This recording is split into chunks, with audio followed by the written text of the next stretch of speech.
Bangladesh cricket బోర్డులో వివాదం తారాస్థాయికి చేరుకుంది. టీ20 వరల్డ్ కప్లో తమ మ్యాచ్లు ఇండియా నుంచి తరలించాలంటూ పట్టుబడుతోన్న BCB director, finance committee chairman Najmul ఇస్లాంను బీసీబీ తొలగించింది. అంతకుముందు బంగ్లాదేశ్ మాజీ కెప్టెన్ తమీమ్ ఇక్బాల్పై నజ్ముల్ ఇస్లాం అవమానకరమైన కామెంట్స్ చేశారు. తమీమ్ ఇండియన్ ఏజెంట్ అంటూ మాట్లాడారు. దీంతో నజ్ముల్ వ్యాఖ్యలపై బంగ్లా క్రికెటర్లు తీవ్రంగా మండిపడ్డారు. నజ్ముల్ ఇస్లాంపై చర్యలు తీసుకునే వరకు తాము ఎలాంటి మ్యాచ్లు ఆడేది లేదని తేల్చి చెప్పారు. బంగ్లాదేశ్ ప్రీమియర్ లీగ్ మ్యాచ్లను కూడా వారు బహిష్కరించారు.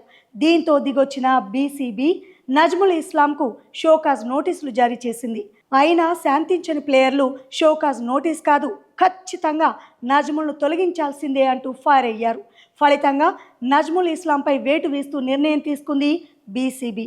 అతడి స్థానంలో అమీనుల్ ఇస్లాం తాత్కాలికంగా బాధ్యతలు చేపట్టారు.